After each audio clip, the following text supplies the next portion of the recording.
ओम नमो भगवते वासुदेवाय। ओम नमो भगवते वासुदेवाय। नारायणं नमस्कृत्य नरं चैव नरोत्तमं देवं सरस्वतीं व्यासं ततो जयमुदीरयेत्। नष्टप्रायेषु भद्रेषु नित्यं भागवत सेवया भगवत्युत्तमश्लोके भक्तिर्भवति नैष्टिकी। कृष्णाय वासुदेवाय देवकी नन्दनाय च नन्दगोपकुमाराय गोविन्दाय नमो नमः। ज्ञानतिमिरन्दस्य ज्ञानाञ्जनशलाकचक्षुरुन्मिलितं येन तस्मै श्रीगुरवे नमः। श्रीचैतन्यमनोभीष्टं स्थापितं येन भूतले स्वयं कदा मह्यं ददाति स्वपदान्तिकम्। वन्देऽहं श्रीगुरून् श्रीयुतपदकमलं श्रीगुरून् वैष्णवांश्च श्रीरूपं साग्रजातं सहगण रघुनाथान्वितं तं सजीवम् साद्वैतं सावधूतं परिजनसहितं कृष्णचैतन्यदेवं श्रीराधा कृष्णपादान् सहगण ललिता श्रीविशाखान्वितांश्च हे कृष्ण करुणा सिंधु दीनबन्धु जगत्पते गोपेश गोपिका कान्त राधा कान्त नमोस्तुते तप्त कांचन गौरांगी राधे वृंदावनेश्वरी वृषभानुसुते देवी प्रणमामि हरिप्रिये वाञ्छाकल्पतरुभ्यश्च कृपा सिन्धुभ्यैव च पतितानां पावनेभ्यो वैष्णवेभ्यो नमो नमः।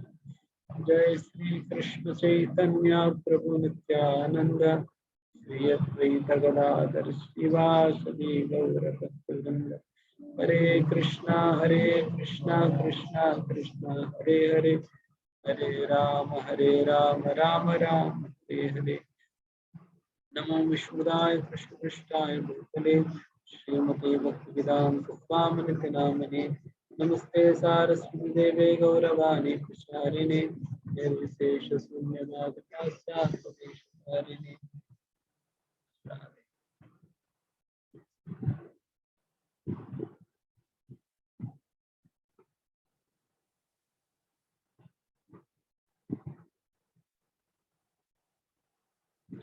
हरे कृष्णा।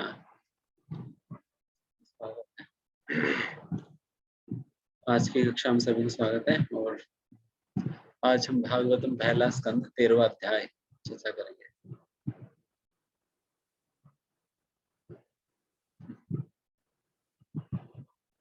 इस अध्याय के अंतर्गत हमें ये देखने के लिए मिलेगा जब कैसे विदुर जी धृतराष्ट्र को धक्का मारते हैं, निकलो यहाँ से करके।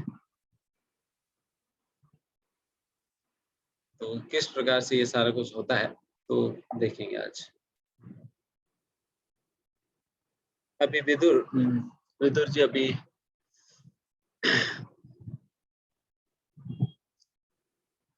तीर्थ यात्रा में जाने के उपरांत वो हस्तिनापुर पुनः पहुंचते हैं। उस समय युधिष्ठिर महाराज और बाकी पांडव, कुंती सभी लोग विदुर जी की स्वागत करते हैं। वो लोग बहुत बहुत खुश हो जाते हैं विदुर जी को देखकर, बहुत आनंद के साथ उनकी स्वागत करते हैं और फिर उन्हें विश्राम करने का स्थान देने के उपरांत फिर यहाँ पर विदुर जी विश्राम करने के उपरांत उन्हें अच्छे तरीके से उन्हें खिलाने के उपरांत उनसे पूछताछ करने लगते हैं। तो अभी युधिष्ठिर महाराज और विदुर महात्मा के बीच में जो वार्तालाप रही, तो उस वार्तालाप के विषय में अभी वर्णन आएगी।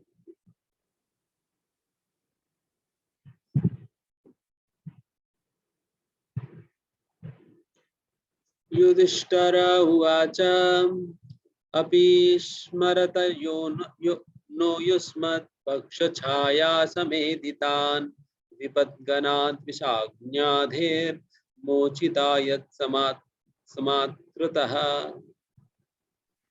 हरे कृष्ण गुरु जी, मेरी आवाज आ रही है? जी। दंडवत प्रणाम प्रभु। महाराज युधिष्ठिर ने कहा, हे त्यात्राश्री, क्या आपको स्मरण है कि आपने किस प्रकार सदा हमारी माता तथा हम सब की समस्त प्रकार की विपत्तियों से रक्षा की है। आपके पक्षपात ने पक्षियों के पंखों के समान हमें विषपान तथा अग्निदाह से बचाया है। हरे कृष्ण।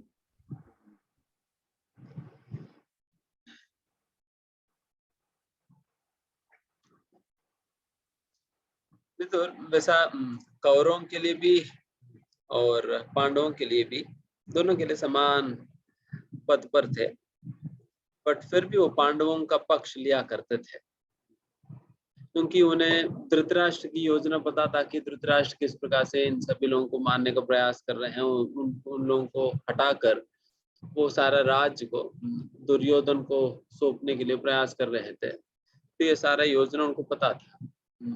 तो उसकी वजह से पांडवों के संरक्षण करने के लिए वो कई बार पांडवों के पक्ष लिया करते थे, एंड दुर्योधन धृतराष्ट्र को खूब डांटा करते थे और फिर पांडवों का पक्ष लिया करते थे। एंड इसकी वजह से बारंबार इस प्रकार से पांडवों का पक्ष लेने के कारण पूरा राज्य में ही एक ऐसा बात फैल गई कि ये विदुर मतलब पांडवों के पक्ष के हैं।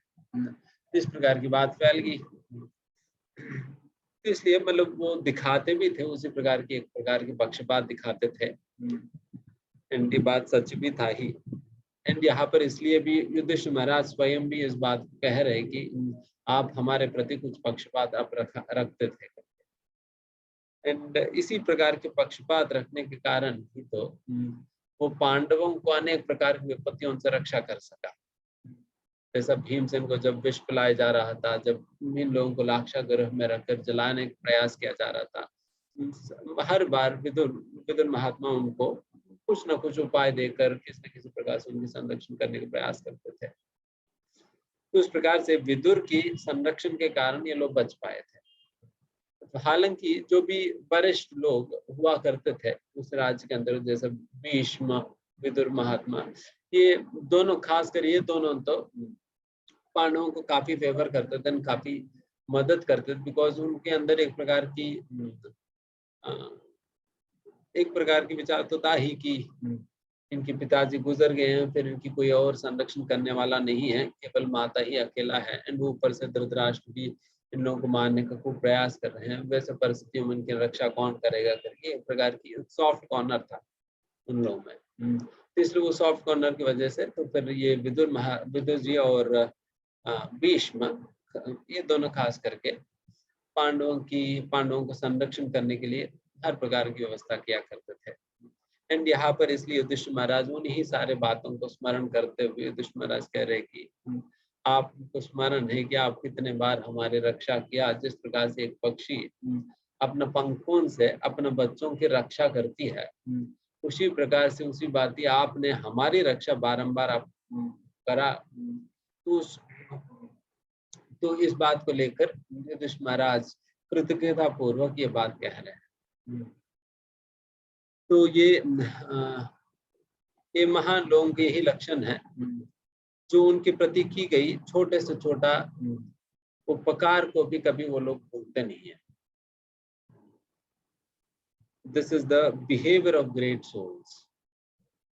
ग्रेट सोल्स की कभी भी छोटे से छोटा अगर कार्य भी, छोटे से छोटा उपकार भी उनके लिए किया जाता है, वो कभी नहीं भूलते। इसलिए आप देखिए कुंती महारानी की प्रार्थनाओं में भी आपने देखा होगा किस प्रकार से कुंती महारानी भगवान कृष्ण को संबोधित करती है, किस प्रकार से भगवान श्री कृष्ण उनकी रक्षा बारंबार वो करते थे। उसी प्रकार से यहाँ पर भी युधिष्ठिर महाराज विदुर जी ने जो रक्षाएं की, तो उन सारे चीजों को याद कर रहे थे। उनके शास्त्र में बात कहा जाता है, वैसा अनेक प्रकार की पाप है, सारे पापों में सबसे बड़ा पाप के रूप में बड़ा पाप के रूप में वैसा लोगों को जाना जाता है जो लोग कृतज्ञ हैं। जो लोग कृतज्ञ हैं मतलब उपकार स्वीकार करने के उपरांत कृतज्ञता की भावना उनके हृदय में होता नहीं है, वैसा लोगों को कृतज्ञ कहते हैं। और वैसा कृतज्ञ होना ही सबसे बड़ा पाप है, सबसे बड़ा पाप है, इससे बढ़कर और कोई पाप नहीं है। इसलिए अगर इस प्रकार की रक्षा करने से युधिष्ठिर महाराज विदुर जी के प्रति कृतज्ञ हैं, देन गुरुजनों के प्रति हमें कितना कृतज्ञ होना होगा।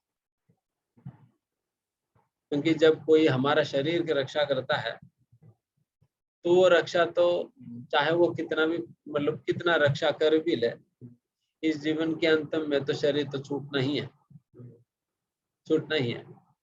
बट जब गुरु संरक्षण प्रदान करते हैं दिव्य ज्ञान देकर, उस दिव्य ज्ञान के माध्यम से जो संरक्षण प्रदान करते हैं वो तो हमें अनेक जन्मों की चक्कर से हमें बचाती है,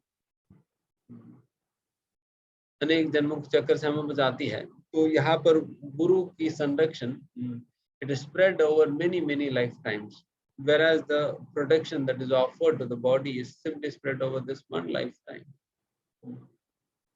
तो वैसा गुरु जो हमें अनेक जन्मों के चक्कर से जो हमें बचा रहे हैं, उनके प्रति तो निश्चित रूप से एक व्यक्ति को कृतज्ञ होनी चाहिए। एंड वो इस प्रकार की कृतज्ञता की भावना से ही अगर व्यक्ति रहता है तो फिर उस स्थिति में ही असलियत में सेवा संभव हो पाएगी। एंड इस प्रकार एंड ये सारे बातें युधिष्ठिर महाराज को याद होने के कारण प्रेम से युधिष्ठिर विदुर महात्मा को स्वागत भी किए थे और फिर उनकी सेवा भी कर रहे थे।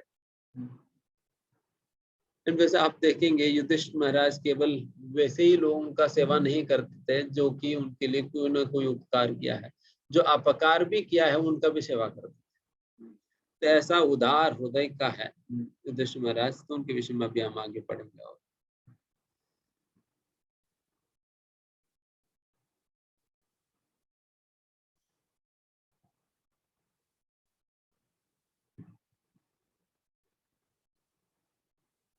जैसा विदुर जी के विषय में हम पिछली बार कहा नहीं, विदुर जी वैसा यमराज जी की अवतार है, उनका ही अंश अवतार है।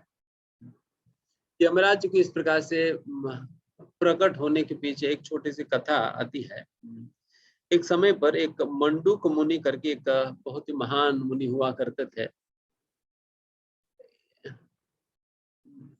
एक समय पर उनके आश्रम में कुछ चोर घुस जाते हैं एंड राजा के सैनिक उन चोरों को ढूंढते ढूंढते वो इनके आश्रम में पहुंचते हैं। फिर उन चोरों के साथ साथ मंडूक मुनि को भी अरेस्ट करके ले जाते हैं। मंडूक मुनि को भी वो लोग अरेस्ट करके ले गए और फिर वहां पर चोरों को जिस प्रकार की दंड दिया जा रहा था एंड वही दंड इनको भी देने लगे थे। एंड क्या दंड था? सूल के ऊपर चढ़ाना। सूल मतलब ये बहुत ही पॉइंटिंग वेपन है जिसके ऊपर व्यक्ति को बिठा दिया जाता है। फिर नीचे से वो सूल जो है पूरा शरीर में घुसने के कारण फिर व्यक्ति मर जाता है। बहुत ही कठिन प्रकार की दंड था वो।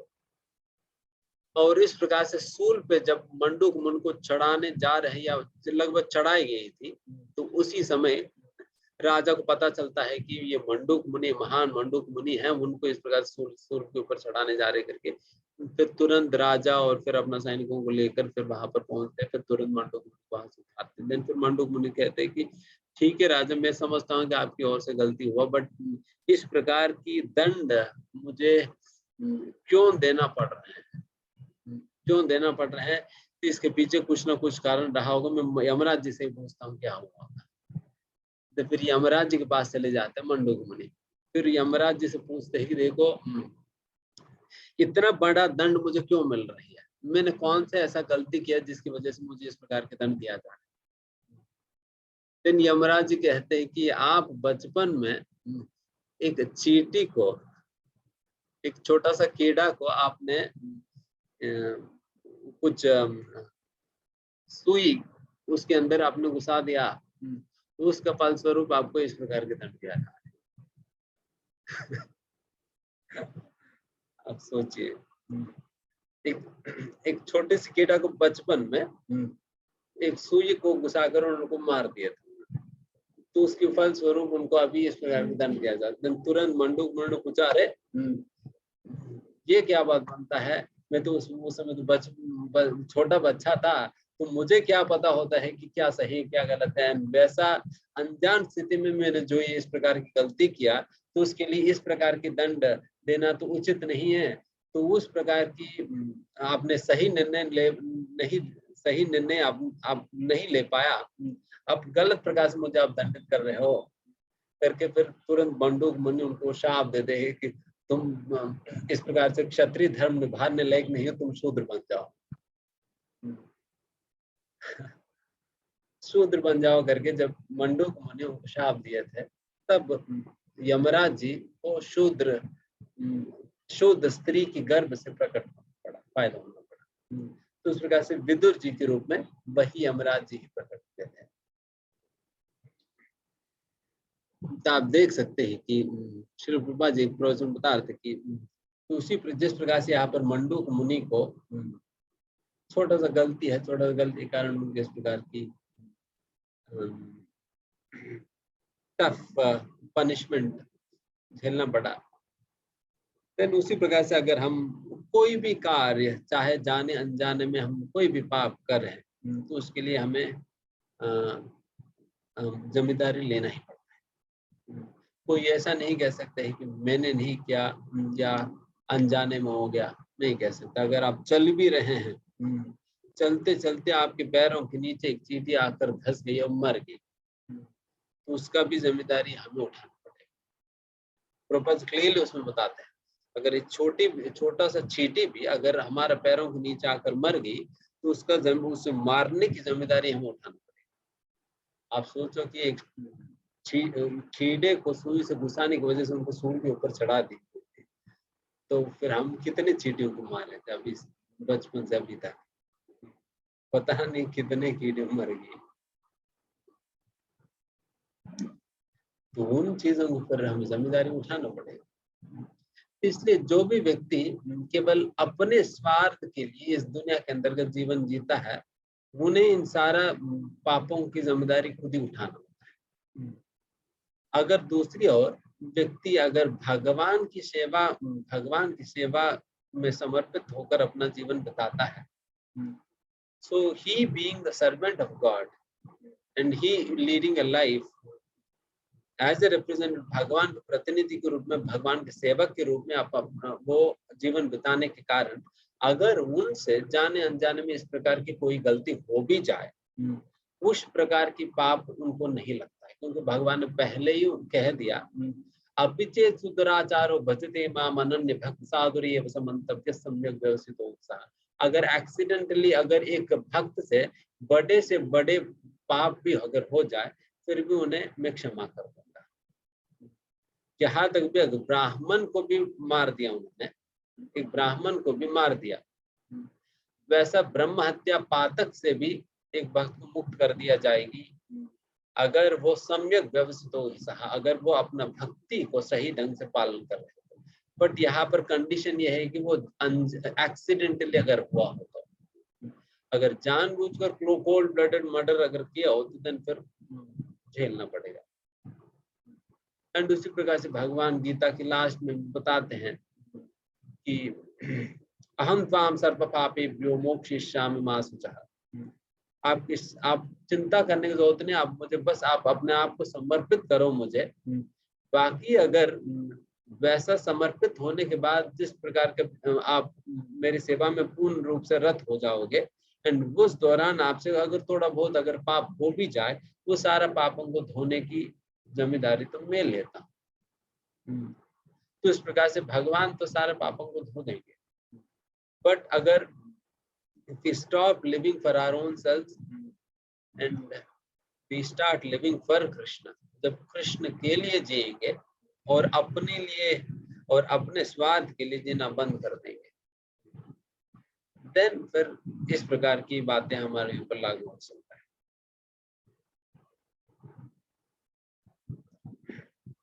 नहीं तो फिर आप हमेशा याद रखना, मंडूक मुनि वाला सूल के ऊपर चढ़ा देंगे।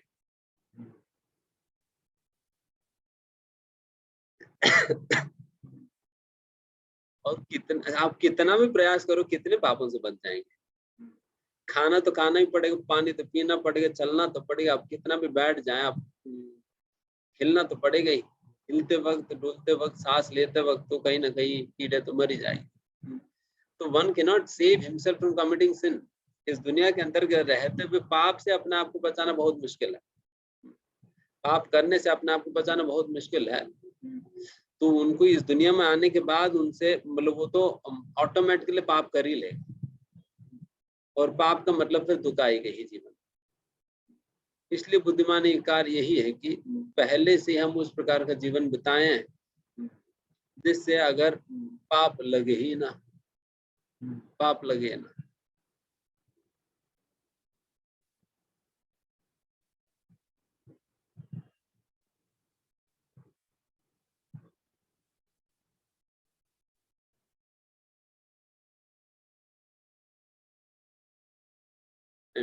उसके बाद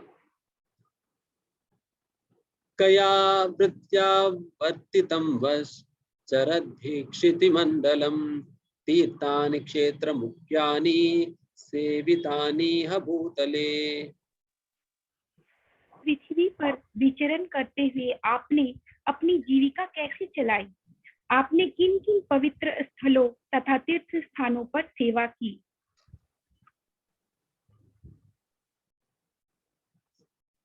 कया वृत्त्या वर्तितं वश चरद्भीक्षिति मंडलम। जब आप पृथ्वी के ऊपर जब आप भ्रमण कर रहे थे, तीर्थ यात्रा कर रहे थे, देन आपकी खान पान की व्यवस्था कौन कर रहे थे? कोई एडवांस पार्टी थे क्या? यही पूछ रहे हैं। कोई पहले से बुकिंग हुआ या नहीं हुआ प्रसादन का वगैरह? तो ये पूछा जा रहा है कि पहले प्रसादन की व्यवस्था करके तीर्थ यात्रा में जाए या बिना व्यवस्था के। यहाँ पर विदुर महात्मा तो कोई व्यवस्था के बिना ही चले गए थे, कोई बुकिंग नहीं था, ना प्रसादन का न अकोमोडेशन का।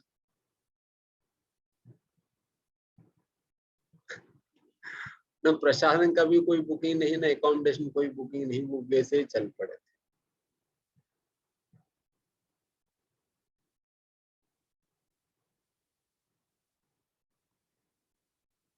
एंड कौन सा ऐसा महत्वपूर्ण तीर्थों में आप गए थे? एंड यहाँ पर एक बहुत महत्वपूर्ण बात है कि तीर्थानि क्षेत्र मुख्यानि, कौन सा ऐसा मुख्य क्षेत्रों में आप गए हो? सेवितानि ह भूतले। सेवितानि ह भूतले मतलब आप कौन सा तीर्थों में जाकर आपने सेवा किया है। तो यहाँ पर तीर्थों में जाकर दर्शन की बात नहीं कर रहे। तीर्थ में जाकर आपने कौन सा तीर्थ के दर्शन किए थे करके नहीं पूछा जा रहा। कौन सा तीर्थ में जाकर सेवितानि ह भूतले, आपने सेवा किया है करके पूछा जा रहा है। इसलिए तीर्थों में केवल दर्शन करने नहीं जाया जाता है, बल्कि वहां पर कुछ न कुछ सेवा करने जाया जाता है। इसलिए यहाँ पर युधिष्ठिर महाराज खुद पूछ रहे हैं, तीर्थानि क्षेत्र मुख्यानि सेवितानि ह, सेवितानि ह भूतले। तो अगर केवल हम दर्शन करने ही जाए जाए, देन इट इज लाइक केवल एक आंखों की कसरत ही कर रहे हैं, आंखों की कसरत कर रहे हैं। जैसा भक्ति सिद्धांत महाराज कहते हैं, it is simply an eye exercise कर। एक तो वहां पर हम कोई सेवा ना करें, एंड दूसरा उसके विषय में कोई समझ भी नहीं है। क्या देख रहे हैं, यकीन की दर्शन कर रहे हैं, अगर उसके विषय में कोई समझ नहीं है, एंड फिर वहां पर जाकर कुछ सेवा वेवा नहीं किया, देन फिर वो तो केवल कसरत ही हुआ। इसलिए अगर कोई व्यक्ति तीर्थ में जा रहे हैं तो इंश्योर करनी चाहिए, सबसे पहले एक तो वहां के विषय में जानकारी प्राप्त करें, एंड दूसरा उसके महत्व के विषय में जाने, एंड साथ ही साथ वहां पर कुछ न कुछ सेवा करें, अन्यथा कसरत करके आ जाएंगे, जो कि घर पे बैठे बैठे भी कर सकते हैं। एंड यहाँ पर ये सारा तीर्थ यात्रा में जाने की जरूरत क्यों पड़ी विदुर जी को? एक्चुअली बारंबार विदुर पांडवों के पक्ष लेकर उन्हें दुर्योधन को, धृतराष्ट्र को समझाते थे। दुर्योधन समझाते तुम गलत कर रहे हो, धृतराष्ट्र को समझाते तुम गलत को आप बढ़ावा दे रहे हैं। तो दोनों ही सुनते नहीं थे, दोनों सुनते नहीं थे। एंड फाइनली जब कुरुक्षेत्र युद्ध लड़ने की बात आई, तब भी विदुर जी ने काफी समझाया उनको कि आप लड़ो मत। खास करके उनके पक्ष में भगवान श्री कृष्ण स्वयं है, देन आपके पूरा का पूरा वंश नाश हो जाएगी। इसलिए आप बेहतर है कि जिस प्रकार से भगवान श्री कृष्ण सुझाव देने आए हैं, तो उस प्रकार से आप लोग पालन करो, उनको 5 गांव दे दो करके। फिर विदुर जी उन्हें समझा रहे थे, उनकी राज उन्हें दे दो करके, बट वो लोग सुन नहीं रहे थे। फिर फाइनली दुर्योधन बहुत कठोर वचनों के साथ विदुर महात्मा को वहां से भगा दिए थे। देन फिर ऐसा कटु वचन सुनने के उपरांत विदुर जी ने सोचा कि ऐसा अभी इस प्रकार के परिवार के अंतर्गत हमें नहीं रहना चाहिए करके फिर वहां छोड़कर फिर उन्होंने सोचा कि अभी बहुत अच्छा मौका है, अभी तक हमें मौका ही नहीं मिला तीर्थ यात्रा करने की, तो हम चलते तीर्थ यात्रा करने करके तीर्थ यात्रा में निकलते।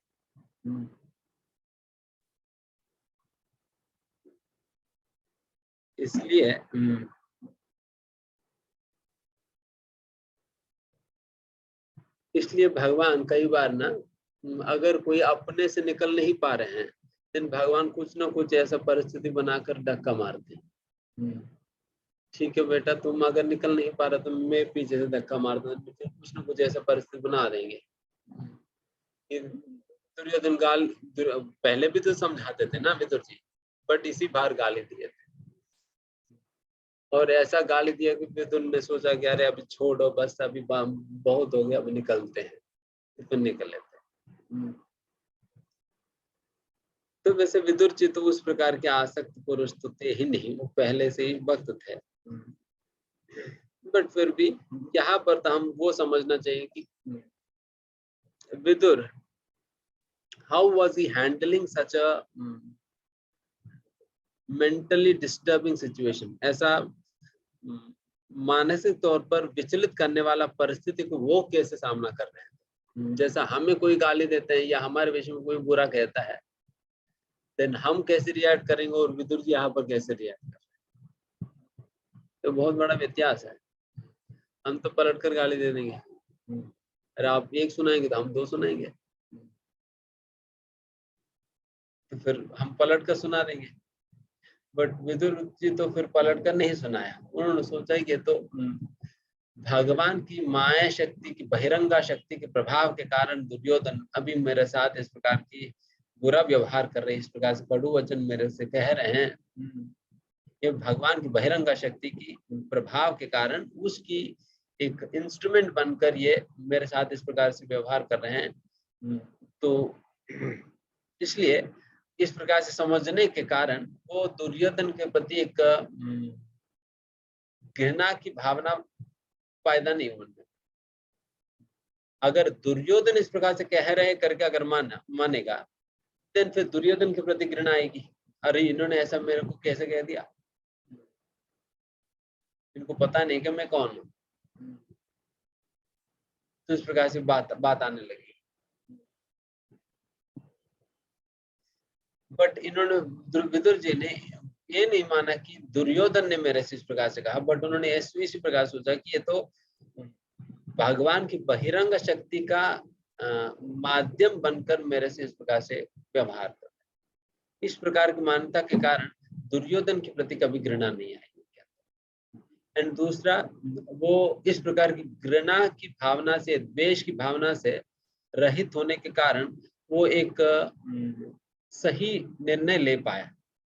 वैसा परिस्थितियों में ना सही निर्णय ले पाए, बिकॉज वो शांत थे, वो डिस्टर्ब नहीं थे, वो शांत थे, वो डिस्टर्ब नहीं थे, उसकी वो द्वेष की भावना से प्रभावित नहीं थे, इसलिए वो सही निर्णय ले पाए। क्या निर्णय लिए थे? चले जाते तीर्थ में, लोग घूम कर आते करके फिर तीर्थ में निकल। इसलिए कभी कोई गाली देंगे तो आप तीर्थ यात्रा में निकल जाएंगे,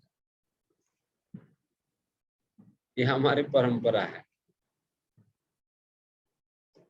अगर पहले तीर्थ में आप खुद अपने से नहीं निकलेंगे तो फिर गाली खाने तक वेट करना पड़ेगा। तो गाली खाने तक क्यों वेट करो, पहले ही निकल जाओ।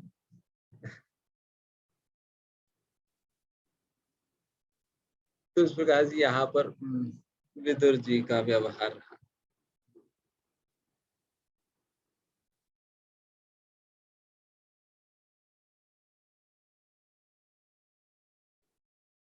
फिर आगे पढ़ते हैं।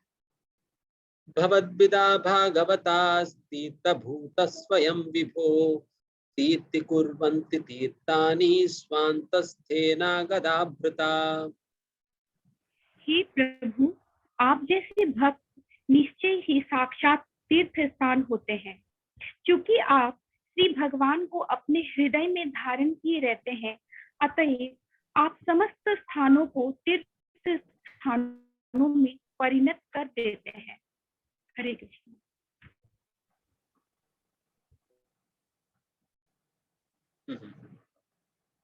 यहाँ पर युधिष्ठिर महाराज विदुर जी को संबोधित करते हुए बहुत सुंदर श्लोक बता रहे हैं, बहुत महत्वपूर्ण श्लोक है।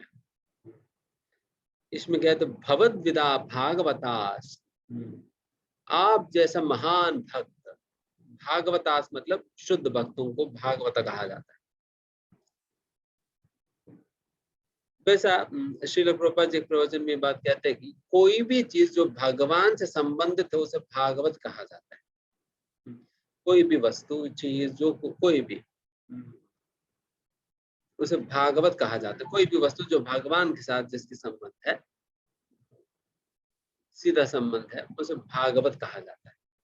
एंड वैसा भगवान के भक्त तो भगवान के साथ तो सीधा संबंध है ही, और वैसा भागवत भक्तों को यहाँ पर संबोधित करते हुए विदुर जी कह रहे हैं, या विदुर जी युधिष्ठिर महाराज विदुर से कह रहे हैं, आप जैसे जो महान भक्त है तीर्थ भूताः स्वयं विभो, आप स्वयं ही तीर्थ की मूर्तिमान स्वरूप है। भक्तों को कहा कह रहे हैं कि आप स्वयं ही तीर्थ का मूर्तिमान स्वरूप है। तीर्थि कुर्वन्ति तीर्थानि, और इतना ही नहीं, साधारण स्थान को भी आप अपने उपस्थिति के कारण उसे आप तीर्थ के रूप में परिवर्तित भी कर देते हो। साधारण स्थान को भी आप अपनी उपस्थिति से, साधारण स्थान को भी आप तीर्थ के रूप में परिवर्तित कर देते हो। ऐसा महान भक्त है करके विदुर को इस प्रकार से यहाँ पर युधिष्ठिर महाराज संबोधित कर रहे हैं कि जैसे यहाँ पर तीर्थ भूत स्वयं विभो, एक शुद्ध भक्त वो तीर्थ की मूर्तिमान स्वरूप होते हैं। इसलिए जैसा हम सुनते हैं कि दो प्रकार के तीर्थ होते हैं, तो स्थावर तीर्थ और दूसरा जंगम तीर्थ होता है। स्थावर तीर्थ मतलब वो स्थिर है, वो हिलता डुलता नहीं है, वो वही का वही रहता है। एंड जो भी व्यक्ति उस तीर्थ पे पहुंचता है उनके शुद्धिकरण किया जाता है, वो शुद्ध हो जाता है। उस स्थान के स्पर्श प्राप्त करने से वो व्यक्ति शुद्ध होता है। एंड दूसरा जंगम तीर्थ, एक तो स्थावर तीर्थ हो गया जैसे वृंदावन मथुरा, ये सारे स्थावर तीर्थ है। एंड वैसा स्थावर तीर्थों में अगर कोई व्यक्ति जाता है, उस स्थावर तीर्थ के स्पर्श प्राप्त करके उनकी शुद्धिकरण चालू हो जाता है। एंड दूसरा जंगम तीर्थ है। जंगम तीर्थ मतलब जो चलते फिरते तीर्थ है। चलते फिरते तीर्थ मतलब जो शुद्ध भक्त होते हैं वो लोग खुद ही अपने आप में ही तीर्थ है, इसलिए वो लोग चलते भी तो हैं। फिर वो लोग जहां जहां जाते हैं तीर्थ भी वहां पहुंचने के ही बराबर माना जाता है। तीर्थ भी वहां पर पहुंचने के बराबर माना जाता है, इसलिए यहाँ पर कहा जा रहा है जंगम तीर्थ। और ये बात यहाँ पर भी प्रमाणित हो रहे हैं, तीर्थ भूता स्वयं विभा, स्वयं ही तीर्थ को करके। इसलिए शुद्ध भक्त क्या करते हैं, परमहंस के स्तर पे जो पहुंच चुके हैं, पर जो वैसे सन्यासियों में अनेक प्रकार की स्तर होता है, कुटिचक बहुतक परिव्राज का आचार्य परमहंस करके। तो व्यक्ति जब परिव्राज का आचार्य के स्तर पे पहुंचते हैं तब वो अलग अलग स्थानों में भ्रमण करते हैं। एंड वैसा नियम होता है कि कोई भी स्थान पे 3 दिन से ज्यादा नहीं रुकना चाहिए। तो 3 दिन तक ही रुकते हैं, फिर अगला स्थान पर चले जाते हैं। तो इस प्रकार से वो लोग एक स्थान से दूसरा स्थान, दूसरे से तीसरे, इस प्रकार से घूमते रहते हैं।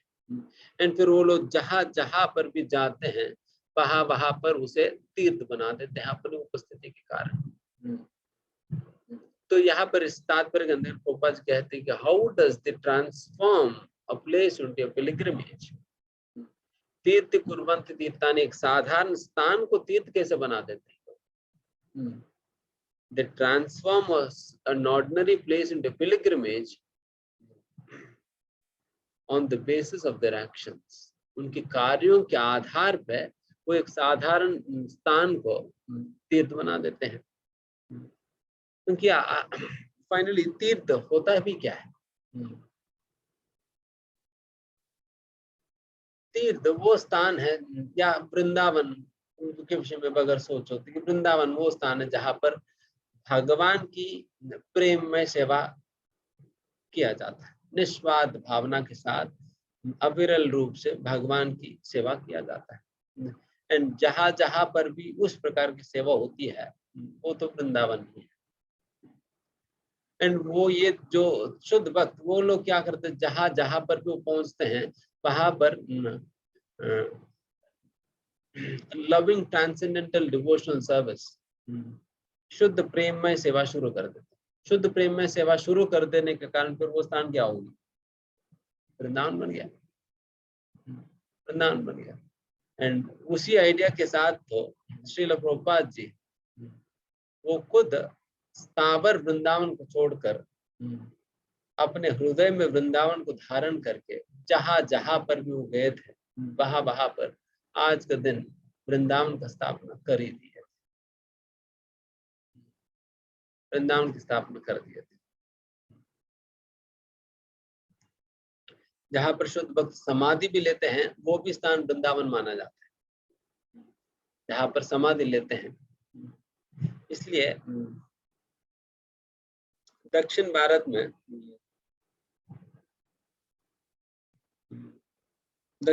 में जो कोई बहुत ही वरिष्ठ या सुशुद्ध भक्त कोई जब शरीर छोड़ते हैं और समाधि लेते हैं फिर कहते हैं वो वृंदावन ले लिया, वृंदावन को स्वीकार।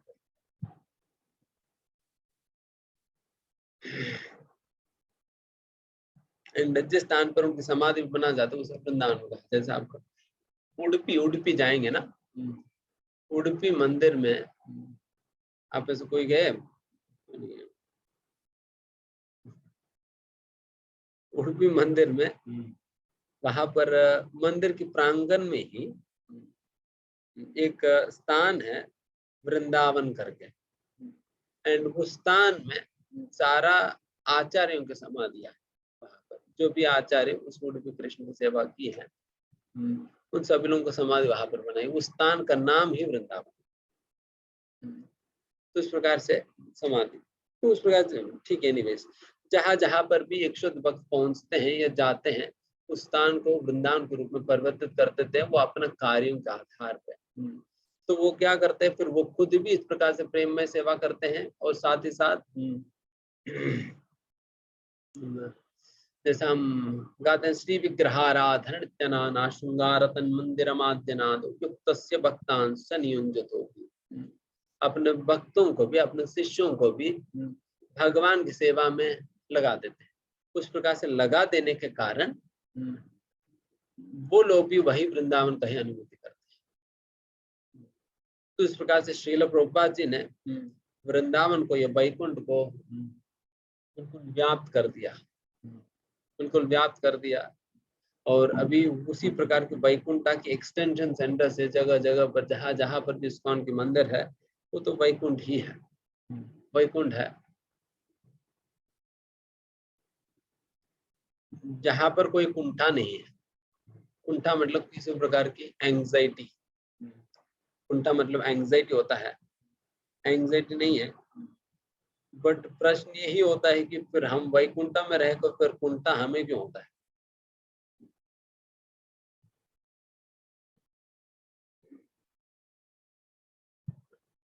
इतना कुंठा क्यों होता है फिर वैकुंठ में रहकर भी? तो प्रॉब्लम है कि वैकुंठ में वैकुंठ वासी रहेगा तो फिर कुंठा नहीं रहेगा। हम वैकुंठ में रहने वाले योग्य पुरुष तो नहीं है, अयोग्य है। अयोग्य व्यक्ति को फिर एक योग्य स्थान पर रखा जाए तो फिर क्या होगा? तो फिर वहां पर भी वो अपना झेल रहे हैं, तो इस प्रकार से कुंठा है। तो इसलिए ये बहुत ही महत्वपूर्ण श्लोक है। तीर्थ कुर्वन्ति तीर्थानि, एक साधारण स्थान को भी तीर्थ के रूप में परिवर्तित करते हैं। जैसे ऐसे एक प्रभुपाद जी बात कहते हैं कि जैसा एक कोई भी व्यक्ति तीर्थों में इसलिए जाता है ताकि फिर उनके पापों को धो दिया जाए या धुलवाने के लिए, पाप से निवृत्त होने के लिए तीर्थ में जाता है, और फिर नहाकर फिर दर्शन करके वह अपने पापों से निवृत्त होकर फिर वापस आ जाता है।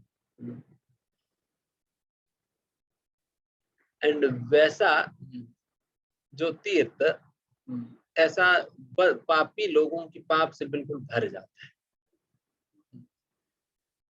एंड उन परिस्थितियों में जब कोई शुद्ध भक्त उस तीर्थ में जाता है, देन उस तीर्थ को अपने वो जो भी पाप एकत्रित हुए उन सारे पापों से निवृत्त कर देते। इसी के विषय में छोटा सा कहानी आता है। ये पांडुरंग विट्ठल के संबंधित एक छोटा सा कहानी है। जो पुंडलिक महाराज जो हुए थे, जिनकी वजह से ये पांडुरंग विट्ठल की प्राकट्य हुआ, वो शुरुआत में बिल्कुल ही अपना माता पिता का सेवा नहीं करते थे, केवल अपना पत्नी के साथ ही वो रहा करते थे। एंड एक समय पर उनके माता पिता इच्छा करते हैं कि देखिए हमें अब वाराणसी ले जाइएगा तीर्थ में, वाराणसी घुमा कर ले आओ, बुढ़ापा आ रहे हैं, तुम बाद में तो नहीं जा पाएंगे, अभी हम चल सकते हैं, कम से कम अभी तो आप ले जाइए। ये तो मना करता है, यार तुझे नहीं ले जाओ, बट ये चले जाता है। ये अपना पत्नी को लेकर बस बाकी ट्रिप जा रहा था, उन लोगों के साथ ये भी अपना रजिस्ट्रेशन करके ये भी चले जाता है। तो पुंडलिक फिर अपना पत्नी को लेकर चले गया। फिर बेचारे फिर माता पिता की इच्छा था वाराणसी जाने का, देन फिर वो लोग खुद ही फिर निकलते हैं, ठीक है हम भी अपने से ही चलते हैं, करें वो दोनों अपने से चलते हैं। तो फिर उतने में ये पुंडलिक जो है फिर वाराणसी में दर्शन वर्शन करके वो वापस आ रहे होते हैं, उसी समय ये माता पिता भी जा रहे थे। हालांकि पुंडलिक तो देखते हैं कि उनके माता पिता जा रहे करके, फिर भी उन्हें प्रणाम भी नहीं करते, उन्हें बिल्कुल ग्रीट भी नहीं करते, फिर वो अपना तौर पर वो चले जाते हैं। इतना कोई संबंध नहीं रखते थे। एंड ऐसा पुंडलिक जो है जब एक बार उनकी एक साधु के स्थान पर, तो उनका नाम मैं भूल गया था, उनके स्थान पर जाते हैं। फिर वहां पर उनकी रात को रुकने की व्यवस्था था। फिर वो रात को रुकने की व्यवस्था था। फिर वहां पर देखते हैं कि दो बहुत ही कुरूप स्त्री वहां पर पहुंचती है। देन फिर अगले दिन जब ये निकल रहे थे उस समय देखते हैं कि वहां से दो बहुत सुंदर स्त्रियां निकल रही है। देखते हैं तो आते वक्त बहुत कुरूप थे, अभी निकलते वक्त इतना सुंदर कैसे बन गए। देन उनको रोककर पूछते हैं यार आप लोग कौन है, क्या हुआ। देन फिर उनसे पूछते हैं कि आप लोग कौन है, अभी क्या हुआ करके। देन फिर वो लोग कहते हैं कि देखो हम गंगा और यमुना है, हम दोनों गंगा और यमुना है, और जब हम सुबह के समय आए थे, क्योंकि हर रोज अनेक हजारों की संख्या में पापी लोग हमारा पानी में आकर नहाते हैं, उनकी वो अपना सारा पापों को हमारे ऊपर छोड़ देते हैं, वो सारा पाप लग जाने के कारण हम कुरूप बन जाते हैं। एंड जब इस प्रकार के पाप बहुत बहुत मात्रा में बढ़ जाता है, देन फिर हम इस भक्त के आश्रम में आकर एंड फिर यहाँ पर ये जो भक्त है उनकी सेवा हम करते हैं। उनकी सेवा करने से हमें हमारे सारा पाप धुल जाता है एंड पुनः हमारे रूप हम मिल जाता है। तो इसलिए अभी हम उनकी सेवा करने ही आए थे, फिर उनकी सेवा हमने करा दिन भर, तो फिर अभी हमें अपना असली रूप जो है प्राप्त होगी, इसलिए हम वापस आ रहे हैं। दिन ये तो हैरान हो जाते हैं, अरे सारे लोगों को पापों से शुद्ध करने वाला गंगा यमुना, और वैसा गंगा यमुना को भी शुद्ध करने वाला तो भक्त हो गया, तो ये कितना महान है करके फिर उनकी संगति लेने लगे। फिर उनकी संगति में जाकर फाइनली ये पुंडलिक महान भक्त हो जाते हैं, महान भक्त हो जाते हैं। एंड यहाँ पर ये जो देख सकते हैं कि गंगा यमुना का भी शुद्धिकरण भक्तों की सेवा करने से, भक्तों की संगति में प्राप्त हो गया। तो उस प्रकार से वहां पर कथा आती है, ये छोटी सी कथा। तो उस प्रकार से तीर्थों को भी पवित्र बना देते हैं शुद्ध भक्त, इसलिए फिर वैसा शुद्ध भक्त फिर जहां पर भी है वहां पर सारा तीर्थ उपस्थित है करके ही मानना चाहिए। इसलिए शास्त्र में बात कहा जाता है, श्री गुरु की चरणों पे सारे तीर्थ वास करता है। All the pilgrim, all the holy places reside at the lotus feet of the spiritual master. तभी तो जिस प्रकार की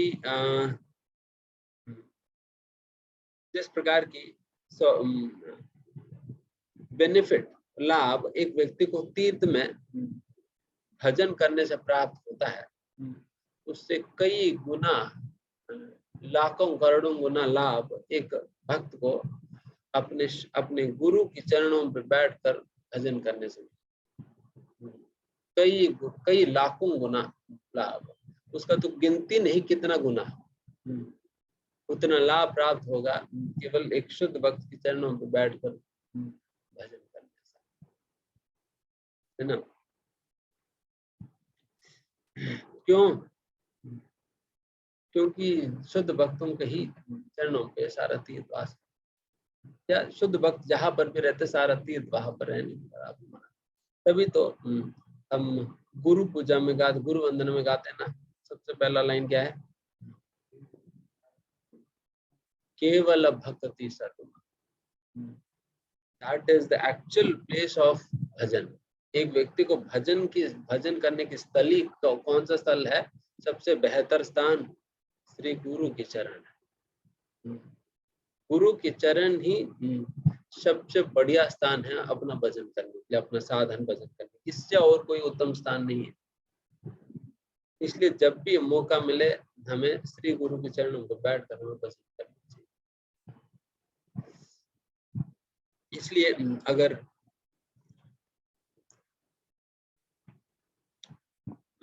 गुरु के साथ अगर भजन करने के मौका मिलता है, देन हमें कोई धाम भी नहीं जाना चाहिए, धाम भी नहीं जाना चाहिए। मान लो गुरु अगर नोएडा में है, देन फिर हमें क्या करना चाहिए? वृंदावन नहीं जाना, फिर वृंदावन में है तो नोएडा आ जाना चाहिए। तो इतना महत्वपूर्ण गुरु की संगति और गुरु की आश्रम में रहकर इस प्रकार से भजन करना। तभी तो यहाँ पर कोई और तीर्थ में रह बैठकर भजन करने के विषय में नहीं कहा गई है। श्री गुरु चरण पद्म केवल भक्ति सत्व, that is the abode of devotion, that is the place of bhajan. इसलिए यहाँ पर, क्योंकि इसी श्लोका के आधार पर भी ये बात कह सकते हैं, बिकॉज वो जहां पर भी उसी को वृंदावन बना देते हैं।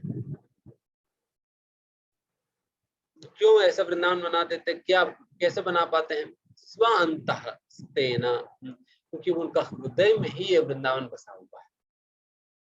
उनके हृदय में ये वृंदावन बसा हुआ है, इसके कारण वो जहां जहां पर भी जाते हैं उनके मन से वो वृंदावन वहां पर प्रकट कर देते हैं।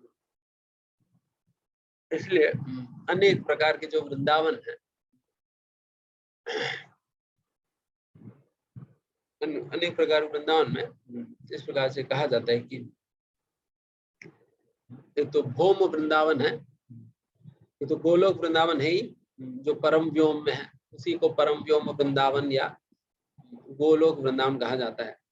दूसरा भौम वृंदावन या भूलोक वृंदावन भी कहा जाता है, ये दूसरे प्रकार के वृंदावन है। तीसरा एक दृश्यमान वृंदावन, तीसरे प्रकार के वृंदावन दृश्यमान वृंदावन। दृश्यमान वृंदावन मतलब जो वृंदावन आज के समय पे हमें अपने आंखों के समक्ष जो दिखाई पड़ता है उसे दृश्यमान वृंदावन कहा जाता है। और भूलोक वृंदावन मतलब वो वृंदावन है जो भगवान श्री कृष्ण के समय पर प्रकट रूप से लोगों को दिखाई पड़ता था, वो भूलोक वृंदावन। और अभी जो हमें दिखाई पड़ता है वो दृश्यमान वृंदावन। एंड उसी प्रकार से एक तो मानसी वृंदावन है, जो शुद्ध भक्तों का हृदय ही वृंदावन, क्योंकि वो अपने हमेशा उस प्रकार की वृंदावन की चेतना को, वृंदावन के भाव को अपना हृदय में लेकर चलते हैं, इसलिए उनको शुद्ध भक्तों को हृदय भी वृंदावन माना जाता है। एंड लास्टली गुप्त वृंदावन होता है।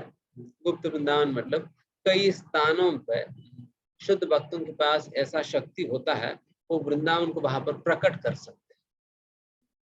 जैसे उदाहरण के लिए भक्ति सिद्धांत महाराज ने नवद्वीप मायापुर में गौड़ी मठ के अंतर्गत वहां पर एक वृंदावन को, गुप्त वृंदावन को प्रकट किया। तो वहां पर गोवर्धन है, राधा कुंड है। उसी प्रकार से रूप सनातन गोस्वामी वो लोग जहाँ रहा करते थे चैतन्य महाप्रभु से मिलने के पूर्व, वहां पर भी उनकी प्रांगण में, उनकी घर की प्रांगण में भी वो लोग वृंदावन को प्रकट किए थे। उस प्रकार से कई वृंदावन है उस प्रकार से जहां जहां पर शुद्ध भक्त अपना हृदय से वृंदावन को प्रकट करते हैं।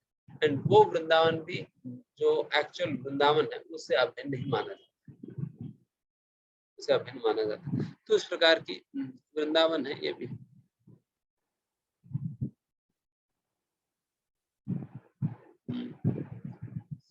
तो प्रभुपाद जी बहुत महत्वपूर्ण बात तात्पर्य में लिखते हैं, The holy places all over the earth are meant for purifying the polluted consciousness of the human being by an atmosphere surcharged with the presence of the Lord's unalloyed devotees. इस पृथ्वी पर जितने भी तीर्थ स्थली हैं, उन सारा तीर्थ स्थानों का मूल उद्देश्य ही है जो भी व्यक्ति उस वैसे स्थान पे जाएगा उनकी शुद्धिकरण की जाए। और उनकी शुद्धिकरण कैसे संभव हो पाता है? क्योंकि वो ऐसा वातावरण के साथ, ऐसे एटमॉस्फेयर के साथ संपर्क में आएगा जो कि बिल्कुल शुद्ध भक्तों की उपस्थिति के कारण, शुद्ध भक्त जो भजन करते हैं वो वैसे स्थानों पर बैठकर उस भजन के कारण बिल्कुल सरचार्ज हो गई है वो स्थान, और वैसा बिल्कुल चार्ज हो गया जो स्थान पे अगर कोई व्यक्ति जाएगा उनको भी शौक लग जाएगा।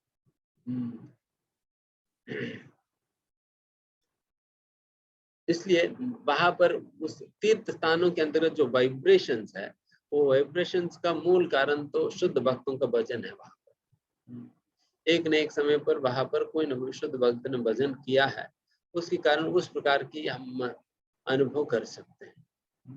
एंड फिर तुरंत कोई भी वहां पर जाता है उनको भी उस प्रकार की शौक लगता है, बिकॉज उस प्रकार की वातावरण के संपर्क में जा रहे हैं, है ना।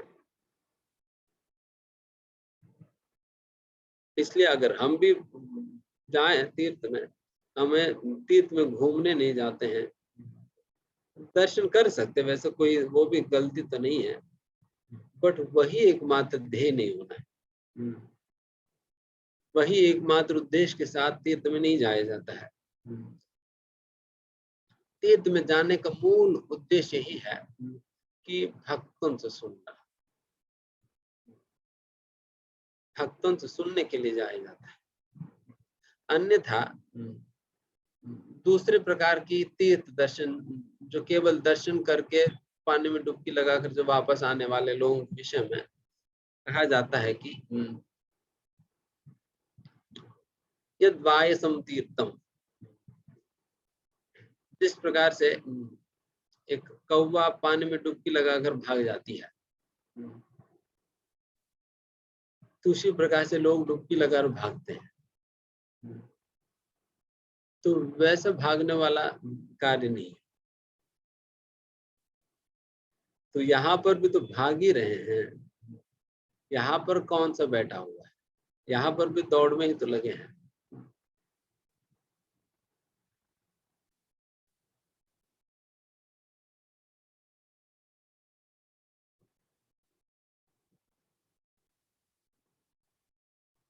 अपि न सुहृदस्ताता बान्धवा कृष्ण देवताः दृष्टाः श्रुता वा यादवः स्वपूर्यां सुखं माशते। हे चाचा, आप द्वारका भी गए होंगे। उस पवित्र स्थान में यदुवंशी हमारे मित्र तथा शुभ चिंतक हैं, जो नित्य भगवान श्री कृष्ण की सेवा में तत्पर रहते हैं। आप उनसे मिले होंगे अथवा उनके विषय में सुना होगा। वे अपने अपने घरों में सुखपूर्वक रह रहे हैं ना? हरे कृष्ण। हालांकि उसके पहले पूछे तो है युधिष्ठिर महाराज ने, क्या प्रश्न पूछे थे? आपने कौन सा मुख्य रूप से तीर्थों में गए हैं? तीर्थान मुख्यानि, कौन सा मुख्य तीर्थों में गए हैं जहां जहां पर आपने सेवाएं की है? एंड तुरंत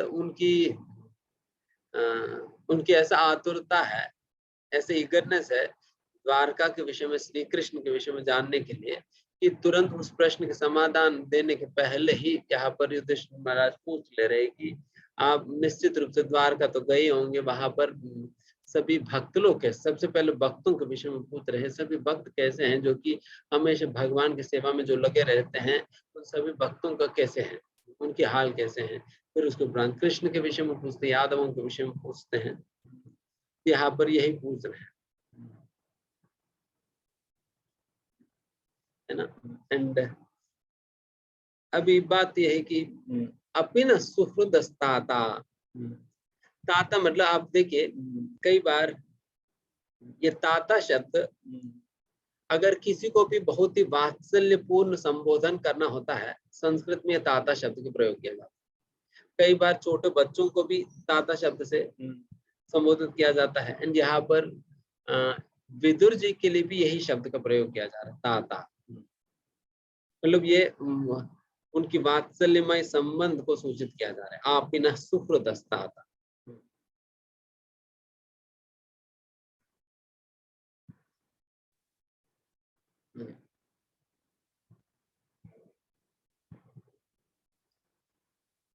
सुहृदः,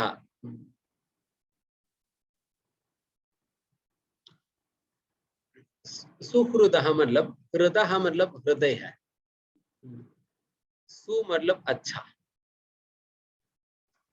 सुहृदय का मतलब जिनका अच्छा हृदय है।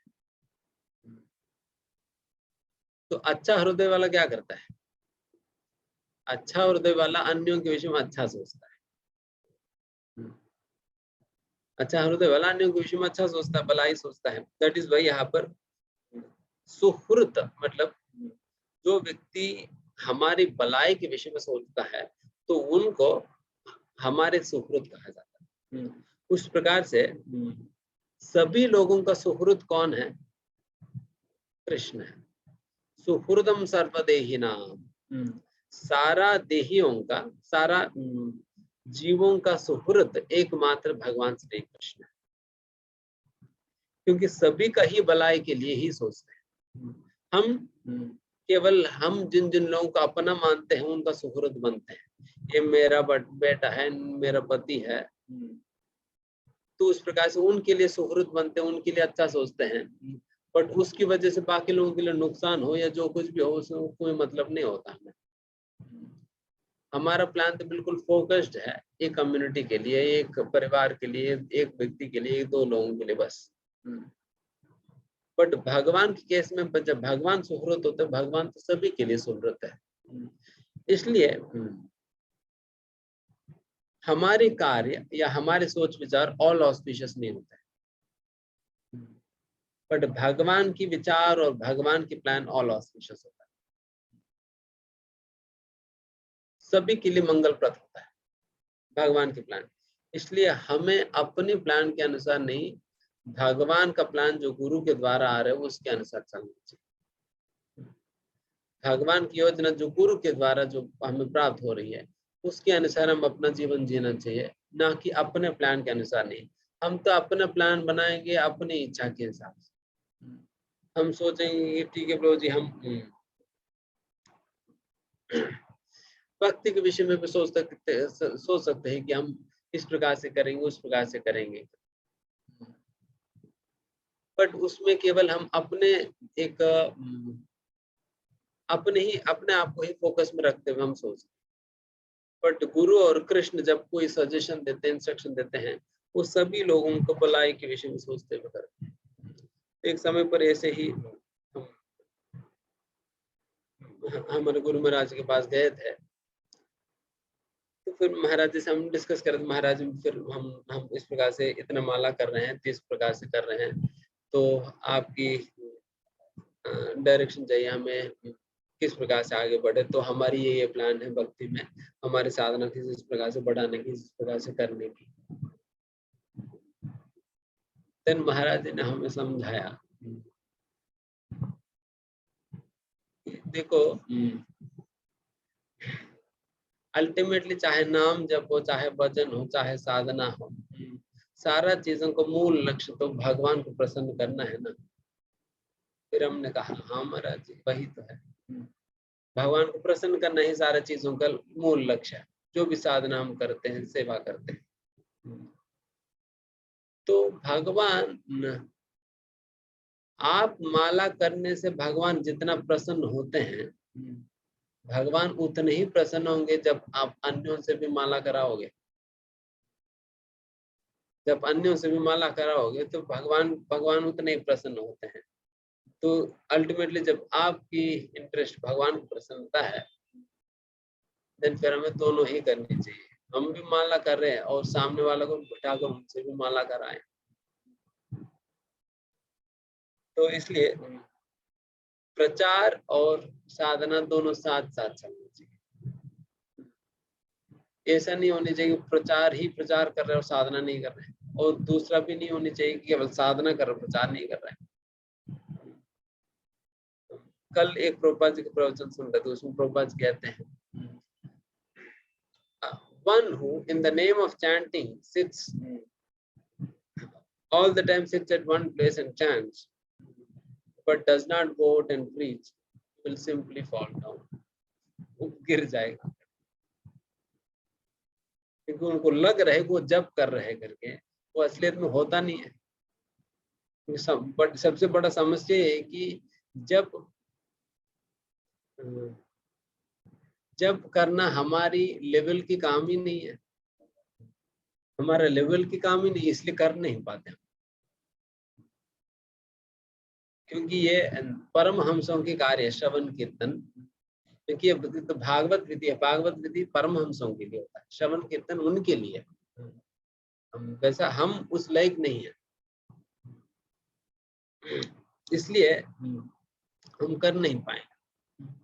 तो तभी तो हमें नाम जप के साथ साथ प्रचार भी करना चाहिए। खास करके प्रचार के विषय में प्रभुपाद जी उस प्रवचन में जोर दे रहे थे, प्रचार कार्य करने चाहिए। केवल अब सोचे कि ठीक है मैं अपने घर पे बैठे बैठे माला करता रहूंगा, तो ये नहीं होगा। आप कुछ समय तक कर पाओगे, फिर उसके बाद नहीं कर पाओगे, मोटिवेशन नहीं आएगी, बिकॉज उससे आपको रुचि नहीं आएगी, सेटिस्फैक्शन नहीं आएगी, because your passions are not engaged. आपकी जो राजसिकता है उसको आपने लगाए नहीं सही प्रकार से। राजसिकता को आप सही प्रकार से नहीं लगाने के कारण फिर वो आपको बहुत तंग करेगी, बहुत डिस्टर्ब करेगी, बहुत तंग करेगी आपको। इसलिए अगर वही व्यक्ति असलियत में नाम जप भी सही से कर पाएगा जो प्रचार कर रहा है। जो प्रचार नहीं कर रहे हैं, जो सेवा नहीं कर रहे भगवान की पर्याप्त मात्रा में, then वो नाम जप भी सही से नहीं हो पाएगी, क्योंकि उनकी राजसिकता पूरा भरा हुआ है शरीर में, तो फिर वो उसको करने नहीं देगी, भजन करने नहीं देगी। इसलिए एक व्यक्ति को साधना और सेवा दोनों साथ साथ करनी चाहिए।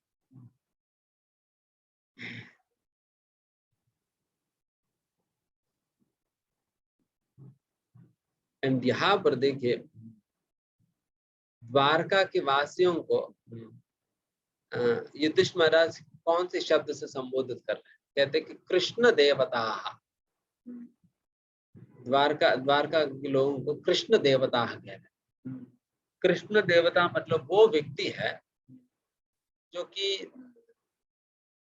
भगवान की सेवा में पूरा रम चुके हैं।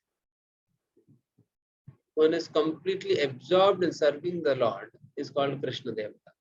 बिल्कुल बिल्कुल पूरा रम चुके हैं वो भगवान की सेवा में, वैसा लोगों को कृष्ण देवता कहा जाता है। एंड उसी प्रकार के शब्द से यहाँ पर द्वारका के वासियों को संबोधित कर रहे हैं। एंड फिर कहते हैं युधिष्ठिर दृष्टा श्रुता वा यादवाः, आप निश्चित रूप से दृष्टा, यादवों को आपने देखा ही होगा, स्वपूर्व्याम सुखम आशते, और हमारी यही आशा है कि वो सभी अपने अपने स्थानों पर बहुत सुखपूर्वक रह रहे हैं। हमारी आशा यही है। पूछ रहे हैं यहाँ पर क्या सुखपूर्वक अपने अपने स्थानों पर रह रहे या नहीं।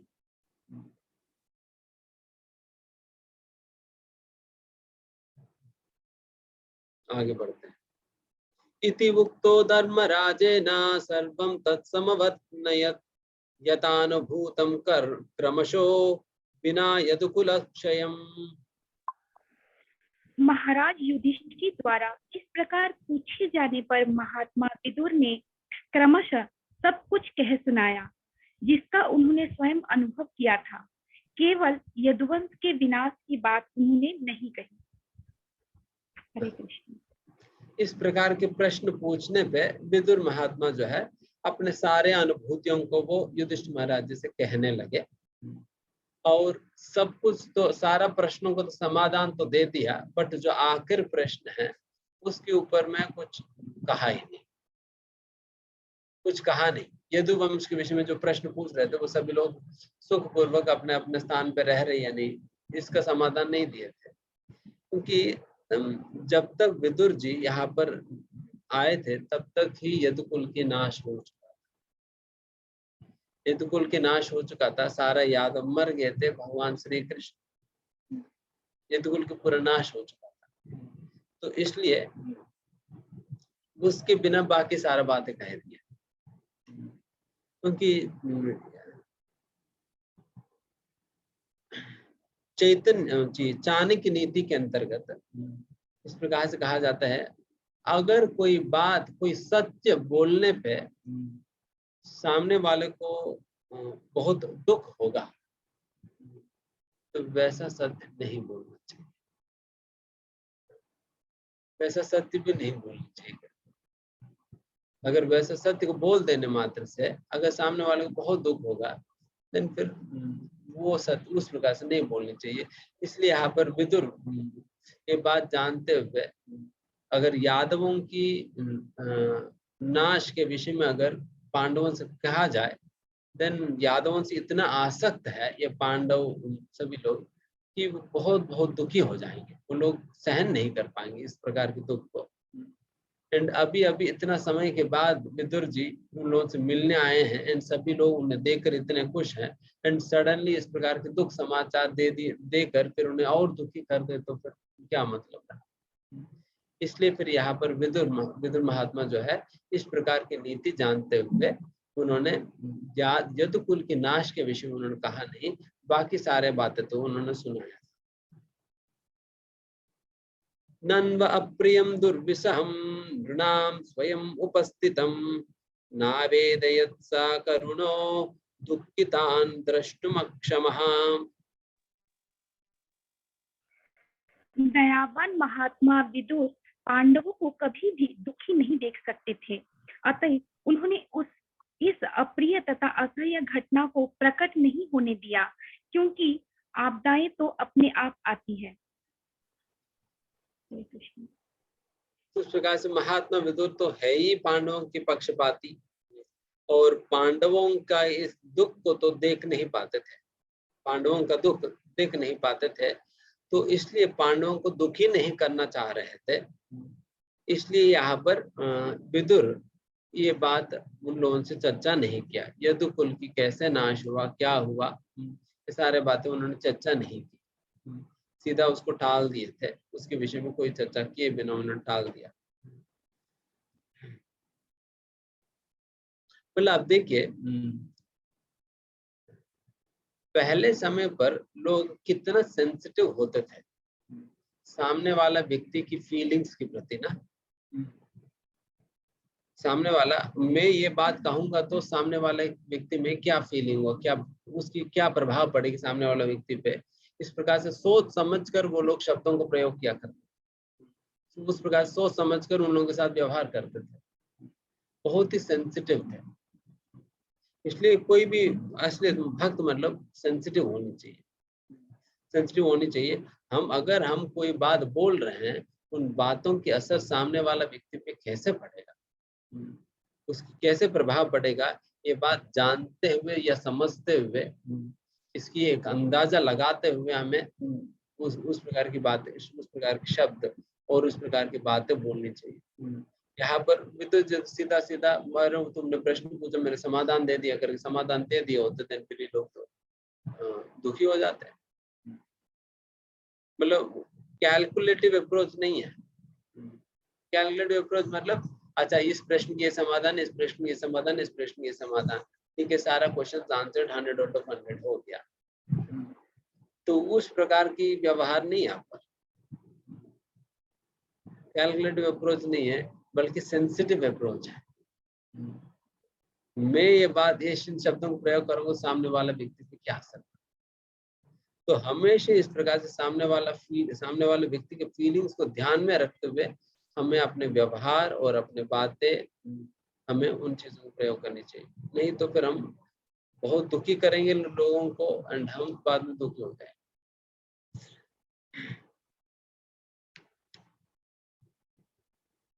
क्योंकि आज के समय में जैसा हम देखते हैं, बहुत ही इनसेंसिटिव तरीके से लोग व्यवहार करते हैं, बिकॉज सेल्फ सेंटर्ड अप्रोच है, always conscious of their own self centred approach है। उसके कारण बहुत ही इनसेंसिटिव तरीके से लोग व्यवहार करते हैं। उनको कोई मतलब ही नहीं होता है, सामने वाला बाढ़ में जाए, जो भी हो जाए, उनको कोई दिक्कत नहीं है, जैसा मर्जी लोग बातें करेंगे और जैसा मर्जी व्यवहार करेंगे, ये तो गलत है। तो यहाँ पर विदुर जी की इस प्रकार की व्यवहार से हम सीख सकते हैं।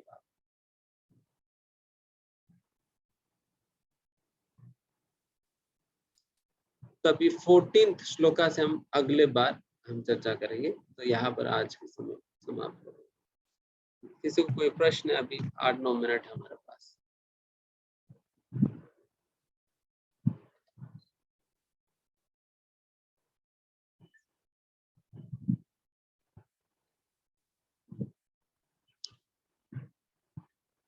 हाँ माता जी बोलिए।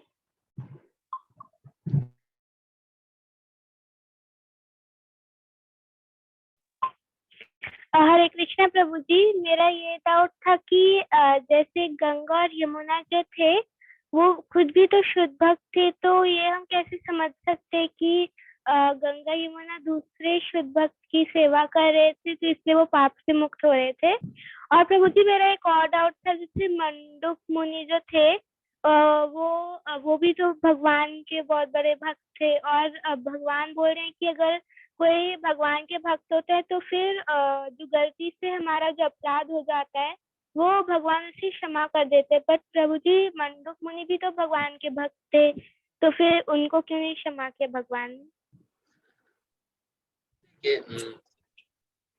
कई बार इस प्रकार की घटनाएं भगवान भक्तों के जीवन में होने देते हैं, जिससे हम जैसा लोगों के लिए कुछ न कुछ शिक्षा प्राप्त हो,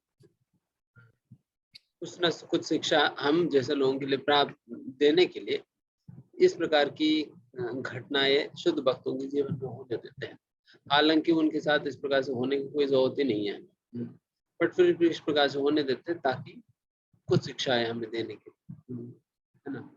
फिर यमुना और गंगा मैया के विषय में ही यही बात हमें सीखना चाहिए यहाँ पर कि शुद्ध भक्तों की सेवा करना कितना महत्वपूर्ण है, जिसके लिए गंगा यमुना भी तरस रही है। कितना महत्वपूर्ण है, इस प्रकार की प्राधान्यता को हमें यहाँ सीखना चाहिए, है ना। ताकि ये एक्सटर्नली जैसा दिखलाने के लिए यहाँ पर कहा जा रहा है कि इस प्रकार से अपवित्र होगी या पाप आ गया करके, है ना। क्योंकि ये भगवान का ही बेनेडिक्शन है तीर्थों को कि सभी पापी लोग आकर आपके पानी के अंदर नहाएंगे, आप उनके पापों को तोड़ दीजिए, एंड हमारे पापों को फिर कौन धोएगा। देन यही वरदान है उनको कि जब शुद्ध भक्त आपके पानी में नहाने आएंगे देन वो आपको अपने पापों से मुक्त कर देंगे। इस प्रकार से भक्तों की प्राधान्यता को दिखलाने के लिए इस प्रकार से ये बात कहा जा रहा है ना। हाँ।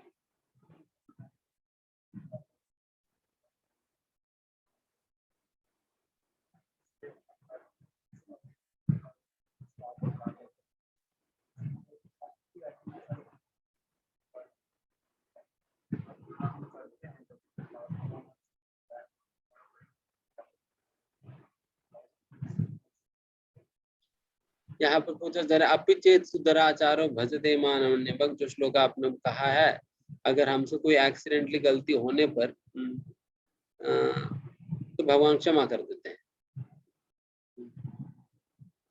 तो हमें कैसे पता चलेगा ये एक्सीडेंटली हुआ है या नहीं हुआ है।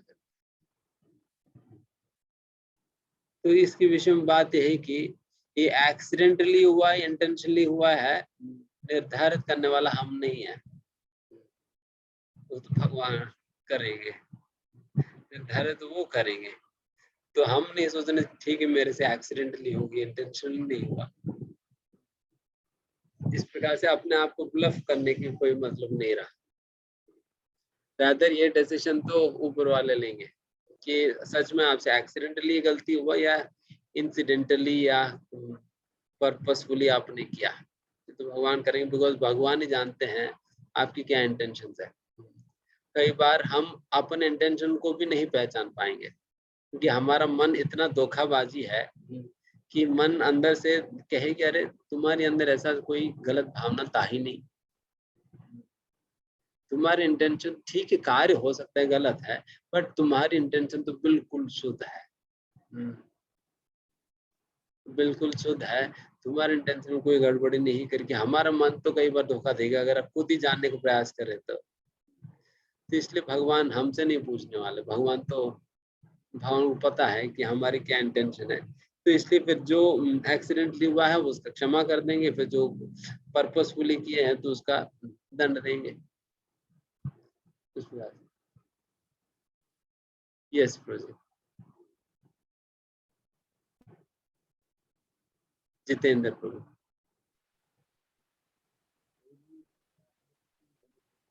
आपकी आवाज नहीं आ रही है।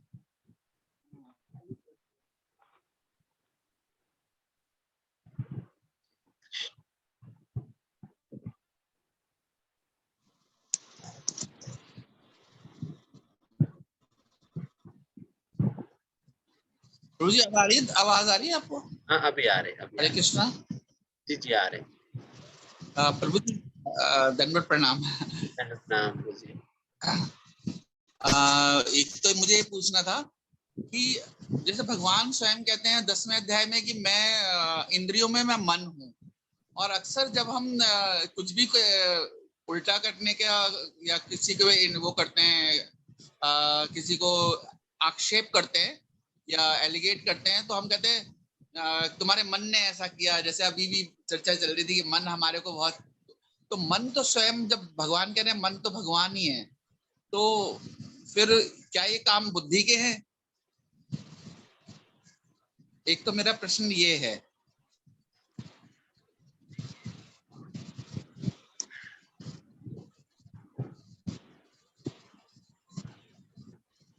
भगवान, बट यहाँ पर इस स्टेटमेंट का मतलब ये नहीं कि मन ही भगवान है।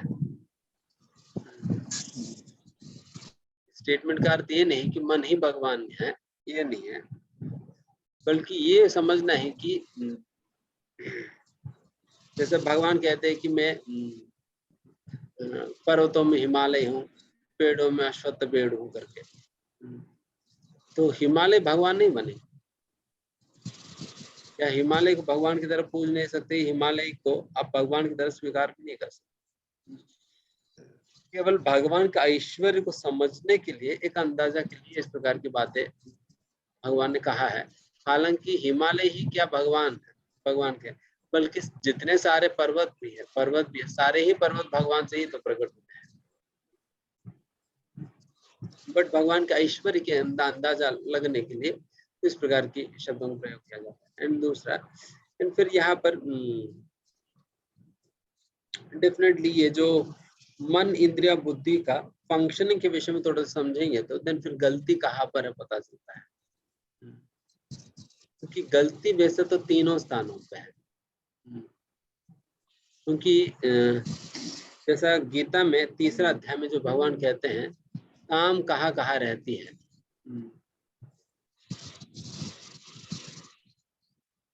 इंद्रियानि मनोबुद्धि, इंद्रियों में, मन में और बुद्धि में, तीनों में काम रहता है।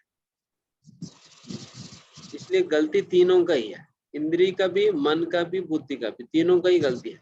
कई बार लोग केवल मन को ही पकड़ कर झाड़ते हैं, बट मन ही नहीं है, बुद्धि का भी गलती है और इंद्रियों का भी गलती है, तीनों में काम है। एंड तीनों में काम होने के कारण फिर लोग गलतियां करते हैं, तो इसलिए गलती तो तीनों को ही है।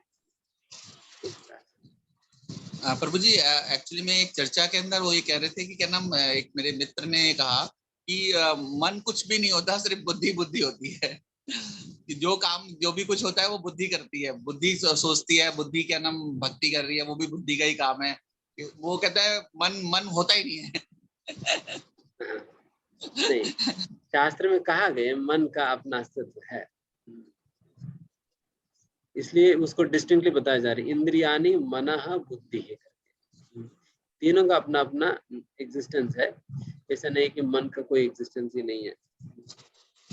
प्रभु जी, जैसे आपने प्रचार के लिए कहा, अब जैसे हम लोगों को माला करने के लिए कहे, पर आपने एक बार ये कहा था कि जो लोगों का मन भगवान के अंदर नहीं लगता है, भगवान की भक्ति नहीं कर, उनको मतलब जबरदस्ती नहीं करो। पर कभी कभी होता है कि मतलब किसी ने तक वो उसको कैसे जैसे मेरे मन में ये इच्छा होती है कि ऑफिस जाओ, सुबह सुबह सबको माला पकड़ाओ और पहले एक माला कम से कम से कराओ, तो धीरे धीरे करके उनकी आदत बन जाएगी। तो क्या ये सही है? हाँ, कोई दिक्कत नहीं। नाम, देखिए, नाम की महिमा कहने में वो 9वां अपराध लगेगी। अश्रद्धालु लोगों को भगवान नाम की महिमा का प्रचार करना ना, बट नाम देने में कोई दिक्कत नहीं, नाम देते रहिए, जबरदस्ती हो जैसे भी हो। आप मान लीजिए बॉस है, अब कहिए कि तुम्हारी सैलरी तभी मिले, एक माला करो तब मिलेगी सैलरी। ठीक है, धन्यवाद, धन्यवाद, प्रणाम। तो जबरदस्ती भी कराओ, कोई दिक्कत नहीं। हरे कृष्ण।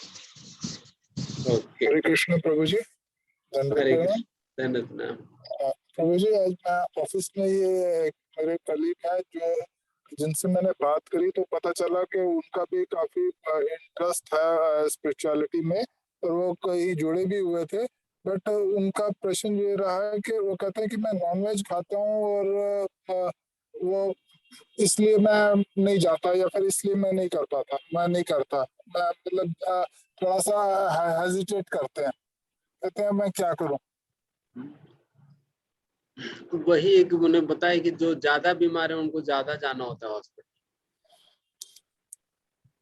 वो है भी उड़ीसा से ही है, वो भी मतलब जगन्नाथपुरी वगैरह उसी साइड के। वो काफी उनके फैमिली के और लोग भी मतलब हैं जो एसोसिएटेड हैं, भगवान का नाम लेते हैं, बट वही कहते हैं कि अब उनको आदत है, वो शुरू से नॉनवेज खाते हैं, तो अब वो क्या करें, मतलब वो चाहते हैं, अंदर से उनका मन होता है, वो खुद में नहीं, मैंने कुछ नहीं करना है, केवल मंदिर आने के लिए कहेंगे, बाकी सारा हम देखेंगे।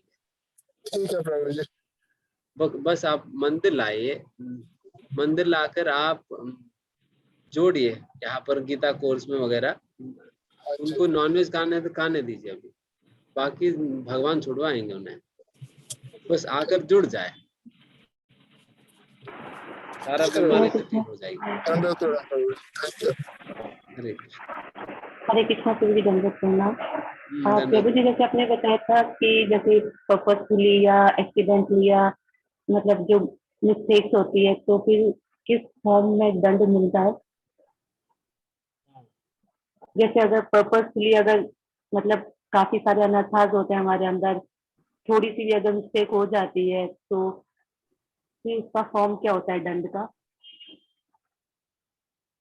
वो आपने जो पाप किया है उसके हिसाब से होगा, जो भी गलत कार्य किया है पर्पसफुली, उसके आधार पे होगा। फिर किसी को थप्पड़ मारा, देन फिर थप्पड़ मिलेगी। किसी को जान से मार दे, फिर जान से मारा जाएगी। जो भी हमने किया उसको पलट के मिलेगी। Thank you. यस, ज्ञान है प्रभु। हरे कृष्णा प्रभु जी, हरे दंडवत प्रणाम। प्रभु जी, एक चीज पूछना था। जैसे सपोज करिए कि कोई माला वगैरह भी कर रहा है, सब कुछ है, लेकिन नॉनवेज भी खाते हैं, वो कभी कभी महीने में 1-2 बार खा लेते हैं, तो उसका क्या उपाय है? उसका यही उपाय है, बस वो माला करते रहें और भक्तों के साथ मिलते रहें। एक न एक ऐसा समय आएगी जब उनको ही लगेगा मुझे सारा चीजें छोड़नी है। बस दवाई लेते रहना होगा। ठीक है, दवाई धन्यवाद। लेते रहेंगे, देन फिर बीमारी ठीक हो जाएगी। ठीक है बाबू, धन्यवाद प्रभु।